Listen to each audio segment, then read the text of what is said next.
Bismillahirrahmanirrahim. Assalamualaikum warahmatullahi wabarakatuh. Selamat pagi rekan-rekan dan salam sejahtera untuk kita semua. Saya mengucapkan terima kasih kepada dosen kita yang terhormat, yaitu Bapak Fandi Bestario Harlan, STMMT, dan Ibu Atikotun Nisa, STRAB, yang telah memberikan kami kesempatan untuk presentasi hari ini. Sebelumnya, izinkan saya untuk memperkenalkan diri. Nama saya Mila Kartika, selaku moderator yang akan memandu jalannya presentasi hari ini. Sebelum memulai presentasi, saya akan memperkenalkan terlebih dahulu anggota kelompok kami, yakni kelompok 4, yaitu Ilmi Ardi, Mila Kartika, saya sendiri, Alena Dinda Hendra Putri, Sandra Karisma, dan Andronikus Simanjuntak. Pada kesempatan hari ini, kami akan menyampaikan materi mengenai Yates Management System. Baik, kita masuk ke presentasi pertama mengenai pengertian Yates Management System yang akan dijelaskan oleh Sandra Karisma. Kepada Sandra, dipersilahkan. Baik, saya ucapkan terima kasih kepada moderator. Jadi, Yates Management System Yates Management System adalah solusi perangkat lunak yang dirancang untuk memantau pergerakan trailer di halaman fasilitas, pusat distribusi, atau gudang.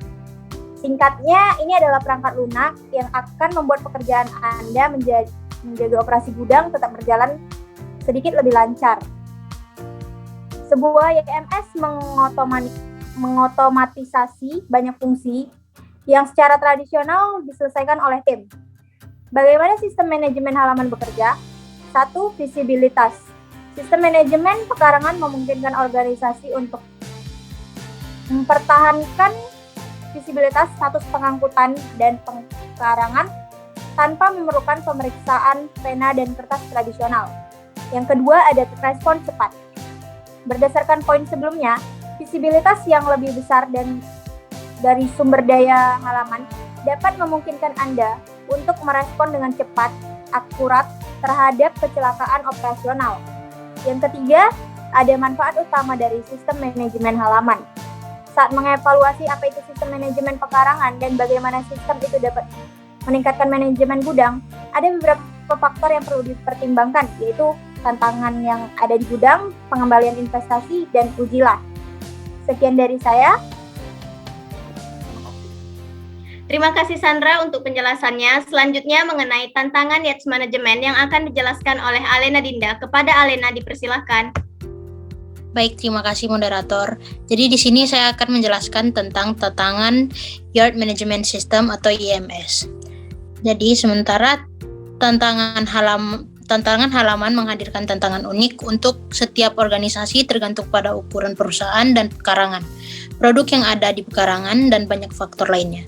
Berikut adalah masalah utama yang kami temukan selama percakapan kami dengan rekan operasional pekarangan di seluruh dunia. Berikut adalah beberapa tantangan halaman. Yang pertama adalah kurangnya visibilitas trailer.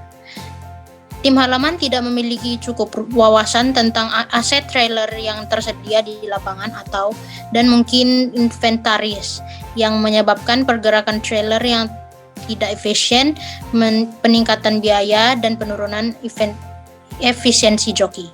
Yang kedua, kurangnya visibilitas pengiriman.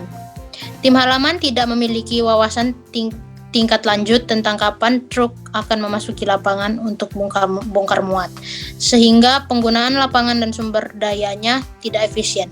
Selain itu, biaya kemacetan gerbang dan penahanan meroket. Dan yang ketiga, proses misalignment.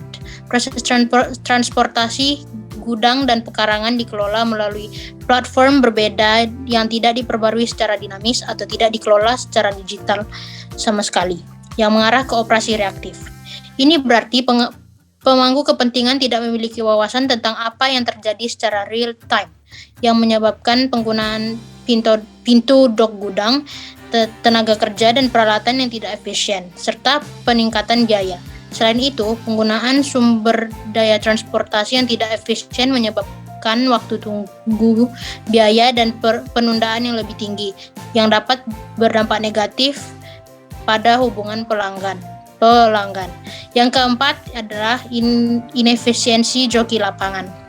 Kurangnya wawasan tentang operasi halaman menghasilkan penggunaan joki halaman yang tidak efisien dan ketidakmampuan untuk memantau operasi yang untuk keselamatan dan kepatuhan. Hal ini menyebabkan meningkatnya pelanggaran dan tuntutan serta tenaga joki yang terbuang dan perencanaan yang buruk. Sekian dari saya, terima kasih.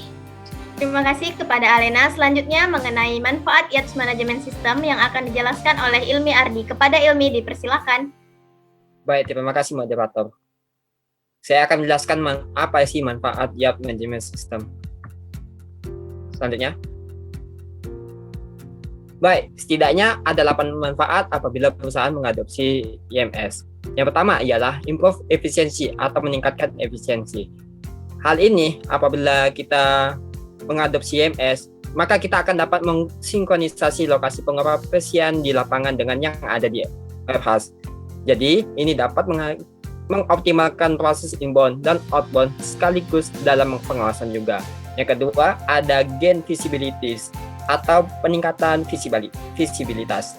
YMS dapat memaksimalkan kinerja lapangan dan warehouse secara efisiensi dengan manajemen aliran barang masuk dan keluar, serta dapat menghindari efisiensi dalam mencari trailer yang tidak nampak di yard. Yang ketiga, ada reduce cost atau pengurangan biaya tidak perlu. YMS dapat mengurangi biaya denda karena keterlambatan saat berlabuh atau bisa disebut dengan biaya demo cost. Hal ini dapat dicapai karena biaya penahanan secara otomatis dan digitalisasi, serta memastikan kelancaran operasi maskapai dengan melancarkan pertemuan dan pihak kapal. Yang keempat, ada career analysis atau membangun reputasi yang baik. Hal ini untuk penjualan jangka panjang karena kita tahu sendiri bahwasanya sangat penting untuk menjaga reputasi dan untuk menjaga reputasi dan meningkatkan kesempatan untuk mendapatkan pelanggan yang tepat, serta dapat menjawabkan para driver trailer secara otomatis untuk mengurangi idle time. Yang kelima, ada secure supply chain, yaitu mengamankan rantai pasok. Dengan YMS, kita dapat meningkatkan keamanan barang dengan menghilangkan manual checking. Jadi, YMS ini akan secara otomatis mencatat pergerakan trailer dan jaga jejak audit untuk keamanan dan pencegahan kerugian. Yang keenam, ada better utilization atau pemanfaatan yard-nya lebih baik. Dengan YMS, trailer yang dikelola dengan baik akan memberi nilai pemanfaatan yang lebih. Hal ini dapat memastikan bahwa sumber daya dapat direncanakan dan dimanfaatkan lebih baik lagi. Yang ketujuh, ada improve customer service atau meningkatkan kualitas pelayanan kita. YMS berkaitan erat dengan persediaan, sehingga dapat lebih mudah untuk melayani customer. Dengan customer yang terlayani, pemesanan juga akan meningkatkan kualitas kita sendiri. Yang terakhir, ada improve inventory management atau peningkatan manajemen stok. Dengan YMS, maka penginputan stok menjadi lebih akurat karena lebih cepat update-nya sehingga membantu untuk membuat keputusan manajemen sesuai dengan orderan menjadi lebih baik. Sekian dari saya, terima kasih. Baik, terima kasih kepada Ardi yang telah menjelaskan materinya dengan begitu rinci. Materi selanjutnya akan dijelaskan oleh Andronikus. Kepada Andro dipersilahkan. Terima kasih moderator. Memilih solusi pengolahan pekaraan yang tepat memerlukan penilaian penyeluruhan terhadap kebutuhan dan tujuan organisasi. Perusahaan memerlukan manajemen pekaraan yang mendalam. Berikut rincian contoh vendor. Tipe vendor, Mega Suite aplikasi, vendornya Oracle, SAP. Vendor ini menawarkan portofolio aplikasi yang luas di sebagian besar kategori aplikasi, misalnya keuangan, back office, manajemen, rantai pasokan atau SCM, logistik, CRM, dan manajemen siklus hidup produk atau PLM. Yang kedua, vendor rangkaian manajemen rantai pasokan. Vendornya Patsite, Epson, Yonder, dan lain sebagainya. Vendor ini menawarkan portofolio aplikasi yang berfokus terutama pada SCM termasuk aspek logistik, tetapi tidak pada area fungsional lainnya seperti keuangan atau manajemen sumber daya manusia. Berikutnya,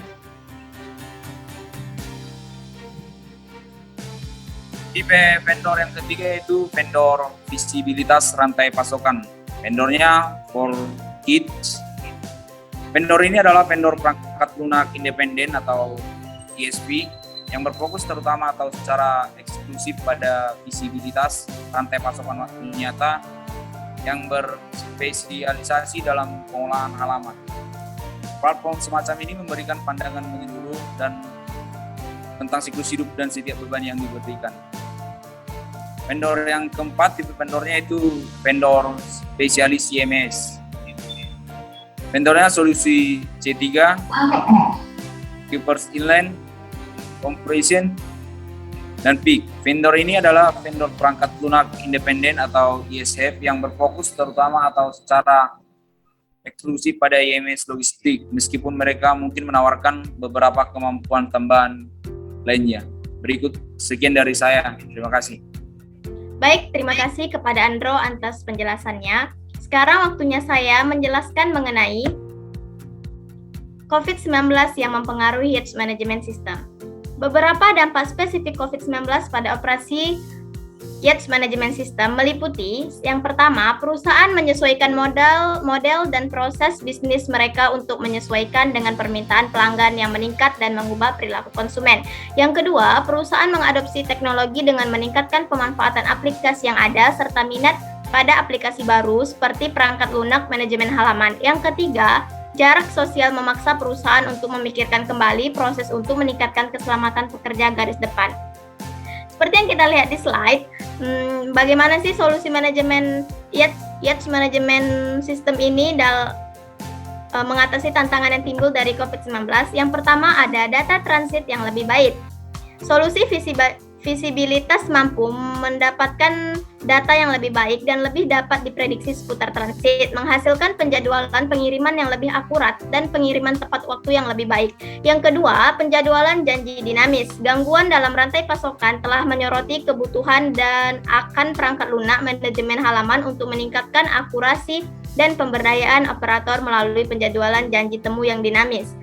Yang ketiga, otomatisasi proses gerbang. Untuk keselamatan operator dan pekerja rantai pasokan garis depan, sistem manajemen halaman telah menerapkan otomatisasi proses gerbang. Selain mengedepankan keselamatan, juga meningkatkan akurasi dan kecepatan dengan menghilangkan kemungkinan kesalahan penulisan di pintu gerbang. Yang keempat, dokumentasi elektronik. Dokumentasi elektronik menggantikan dokumentasi fisik, meningkatkan komunikasi dan kolaborasi operator dan pelanggan, dan mengurangi kemungkinan penyebaran kuman melalui salinan fisik. Yang kelima, teknologi seluler. Tanda tangan elektronik dapat dikumpulkan dari jarak jauh sambil menjaga pengemudi. Penggunaan bukti pengiriman elektronik atau POD memberikan pembaruan instan yang pada gilirannya meningkatkan kecepatan dan otomatisasi faktur. Yang terakhir ada teknologi yang muncul. Penggunaan teknologi baru seperti keamanan otonom dan analitik canggih mengoptimalkan rute dan mendorong peningkatan berkelanjutan. Sekian penjelasan dari saya. Tidak terasa kita sudah di penghujung pertemuan. Saya selaku moderator mengucapkan terima kasih kepada rekan-rekan kelompok 4 yang telah mempresentasikan materi ini dengan baik. Dengan harapan apa yang kita sampaikan ini bermanfaat bagi kita semua dan untuk yang mendengarkannya. Apabila dalam penyampaian terdapat salah kata dan kekurangan, saya selaku moderator meminta maaf yang sebesar-besarnya. Akhir kata, wabillahi taufiq wal hidayah. Wassalamualaikum warahmatullahi wabarakatuh. Selamat pagi semua. It's 5:50 something and it feels empty inside.